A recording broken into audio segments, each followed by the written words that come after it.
Don't be regret. आज मैं बात करूँगा कि हमें रिग्रेट क्यों नहीं करना है। थोड़ा सा अटपटा सा बताऊँगा, लेकिन हम लोगों को अटपटा ही समझ में आता है। इसीलिए ईश्वर ने ये तरीका खोजा है। हम रिग्रेट करते हैं कि हम कोई गलती करते हैं, फिर उसका हमें बोध होता है। बोध होना, यही तो आप फंस गए, है ना। जहां पर आपको बोध हुआ वहीं प्रायश्चित शुरू हो गया। और ये बोध जितना पहले हो उतना अच्छा है। कभी कभी अगर आपको बोध पहले हो जाए तो जीवन में होने वाली बहुत बड़ी बड़ी दुर्घटनाएं जो भविष्य में दिखती हैं, वो दिखने के बाद आप स्वयं ही रिग्रेट करना बंद कर देंगे।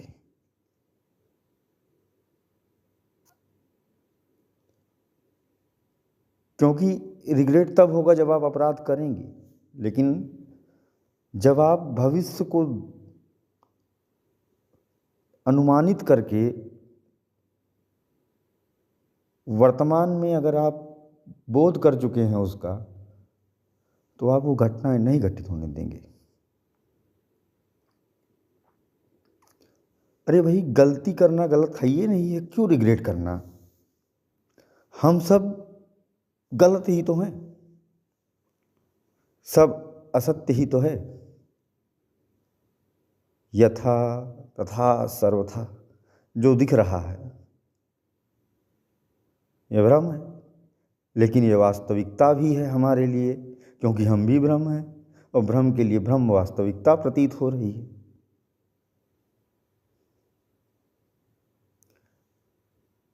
अगर आप सत्य हो जाओगे तो आप ईश्वर हो गए, क्योंकि एकमात्र सत्य तो ईश्वर है। और ईश्वर का उल्टा क्या है? दुख, निराशा, हतोत्साह,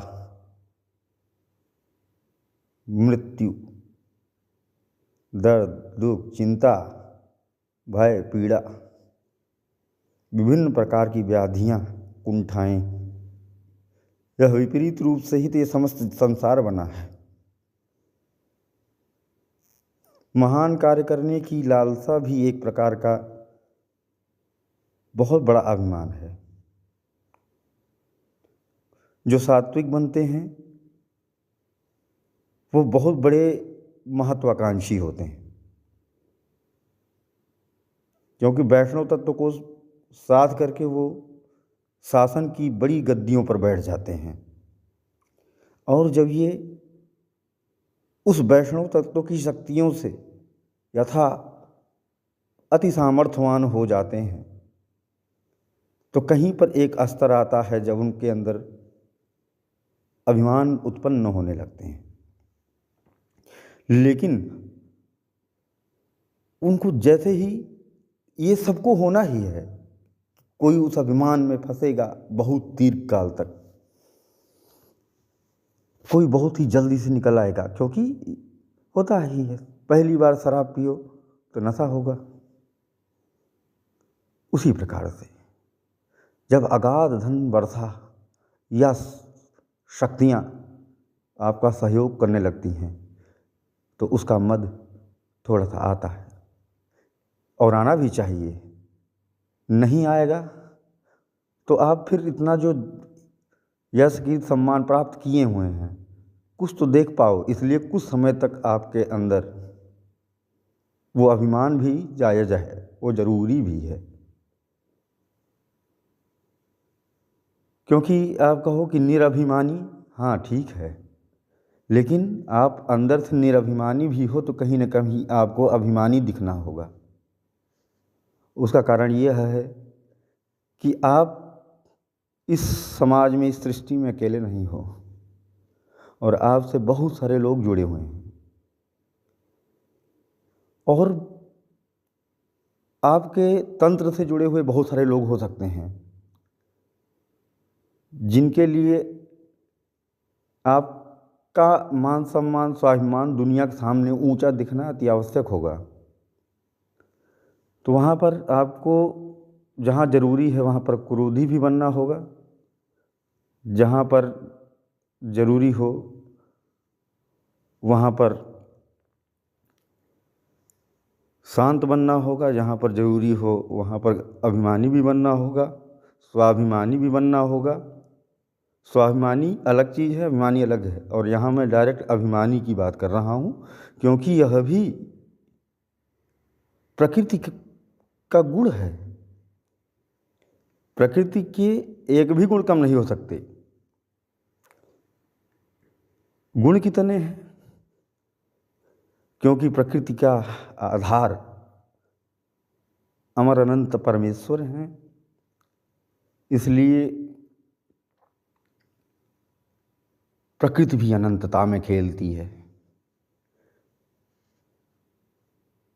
तो उस अनंतता में यह भी एक गुण है। अभिमान भी अनंत तरह के हैं, और सभी अभिमानों का आनंद और पीड़ा एक बराबर है।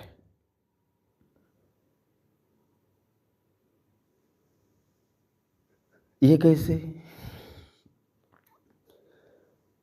देखिए, आप इस सृष्टि में हो या फिर चाहे किसी भी स्वर्ग में हो या उसके ऊपर वाले स्वर्ग में हो या अनंत स्वर्गों में हो, जब तक आपके अंदर वह आनंद का वास्तविक स्वरूप, मूल स्वरूप एक्टिवेटेड नहीं है, तब तक आप कहीं पर भी सुख नहीं प्राप्त कर सकते।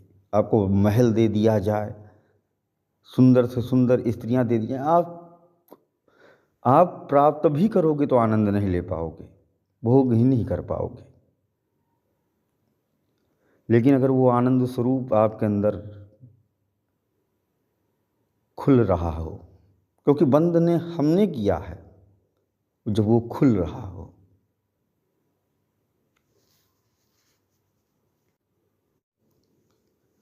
तो सहज प्रयासों से जब आप संतुष्टि के भाव को प्राप्त करते हैं,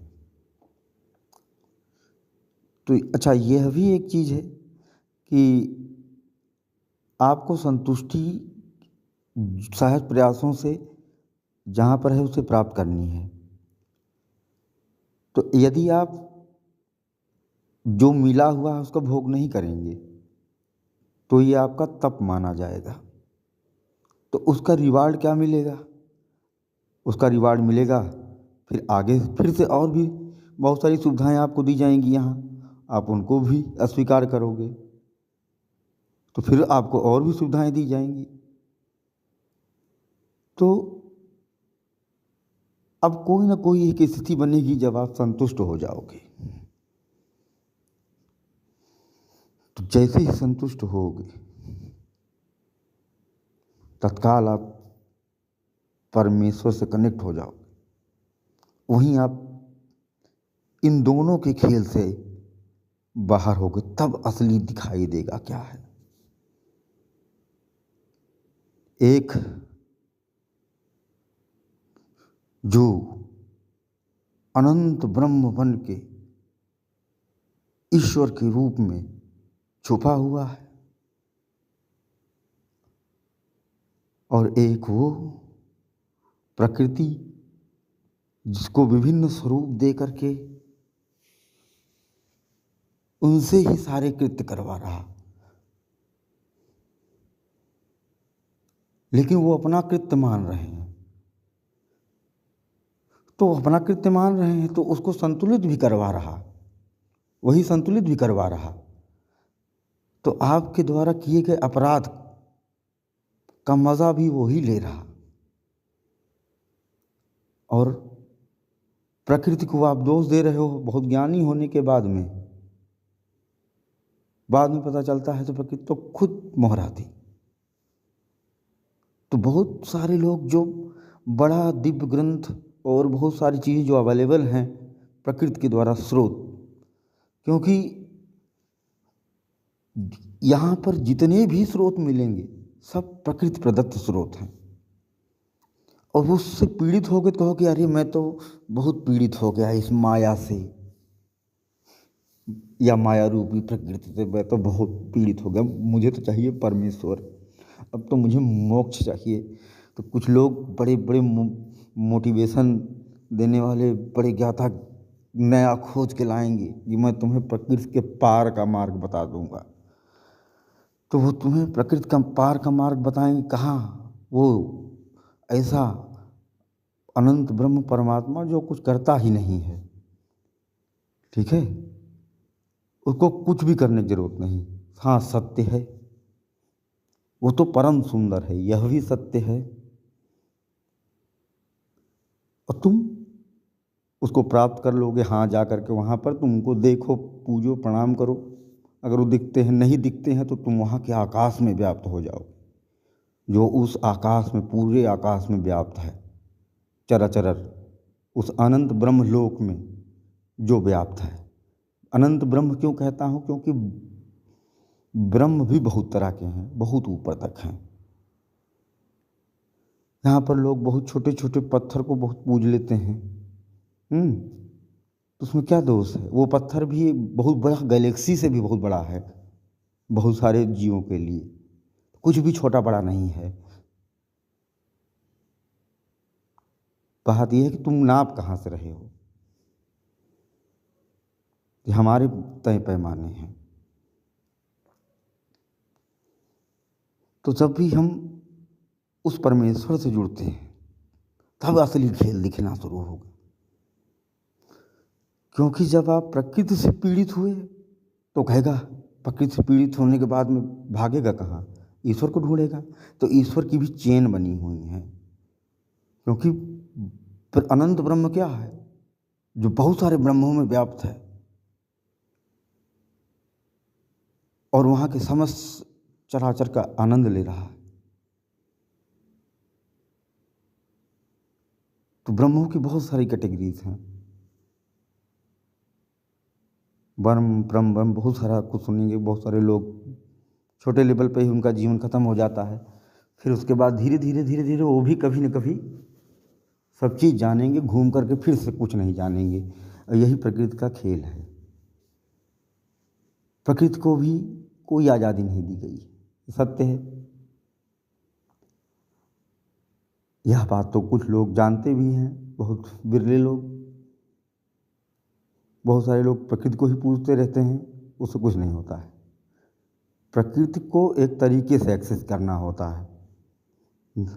जैसे आप वृक्ष को बढ़िया से सिंचाई करिए, है ना, उसको निराइए गुड़ाइए, उसकी बढ़िया से मरम्मत करिए, काट छाट करिए, है ना, ये तो वो बढ़िया फलदायी वृक्ष बनेगा, ऑक्सीजन भी देगा।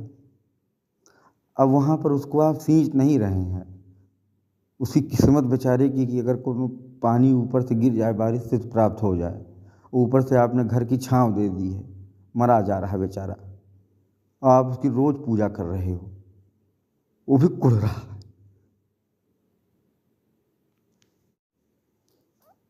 तो यहाँ से बहुत ऊपर जाओगे और खूब तप करोगे, नीचे यहाँ पर आए, खूब तप किए, ऊपर गए, पूरा जीवन यहाँ पर जो रिसोर्सेस मिले उसे हमने बर्बाद कर दिया,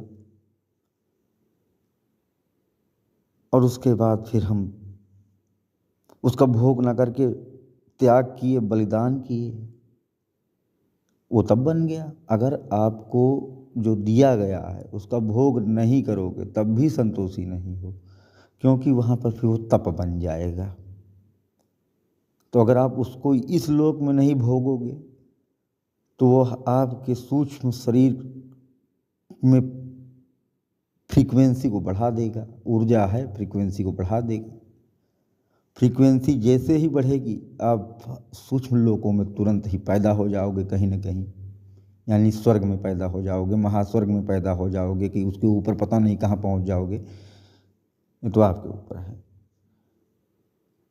अब बहुत तपस्या किए, बहुत त्याग किए, बलिदान किए, वहाँ जब पैदा हुए तो हमको पता चला कि हम तो चपरासी हैं, है ना, हमको तो राष्ट्रपति बनना था। अरे भैया, आप जो नीचे वाला लोग था, इसलिए कह रहे हैं don't be regret, don't be regret. इसके बहुत तरीके हैं रिग्रेट के। तो आप कहते हो कि मैं तो छोटी कास्ट में पैदा होकर मुझे दबा रहे हैं लोग, क्यों मेरे पास पैसा नहीं है, मेरे पास छोटा सा खेत है, बहुत बड़ा परिवार है। अरे भैया, आप नीचे वाला जो जहाँ से आए हो, पीछे से जहाँ तो अपग्रेडेड हो, है ना, जहाँ से आए हो वहाँ तो आपकी हालत क्या थी, पूरे पूरे लोक पे आपका कुनबा चलता था, जहाँ हर जगह पोस्टर बिल्ला, आप प्रधानमंत्री थे वहाँ पर, लेकिन आपने मतलब पूरी जनता का सेवा किया, है ना। लेकिन आप बहुत अच्छे थे, लेकिन आपके मंत्रियों ने खूब लूटा खाया, खूब लूटा खाया, तो इसलिए आपको उतना पुण्य नहीं मिला, लेकिन तब भी आप इस लोक में आ गए, है ना। तो भैया नीचे के तुम ब्रह्म हो, तुमको वहाँ तो कहोगे हम तो मज़े नहीं ले पाए, अरे भैया तुम्हारी गलती है ना, काहे नहीं मजा लिए।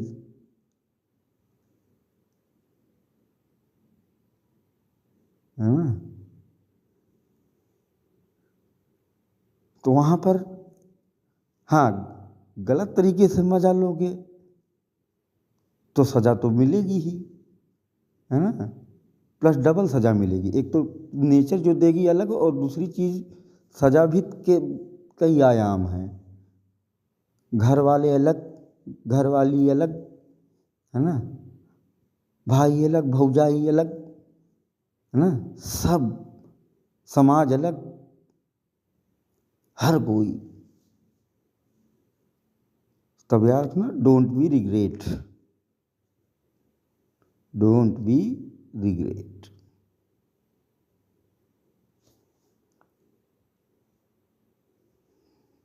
बस क्या करना होगा, बस एक चीज, चेत जाना होगा वहीं, कहीं पर भी देर वो कुछ नहीं होती है,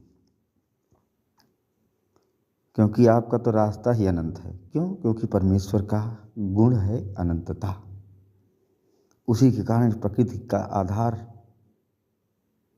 क्योंकि परमात्मा है, प्रकृति भी अनंतता में खेल रही। तो जो अनंतता में हर चीज़ होती है, तो हर तरह की फ्रीक्वेंसियाँ हैं, अभिमान की भी हैं, अभिमान की तरंगें, क्रोध की तरंगें भी हैं, और इन सब चीज़ों ने बहुत सारी प्रकृति को संतुलित भी करके रखा है। अभिमान प्रकृति का अति विशेष गुण बनाया गया, क्योंकि इसी गुण से ही तो प्रकृति नियंत्रित करती है बहुत सारे लोगों को।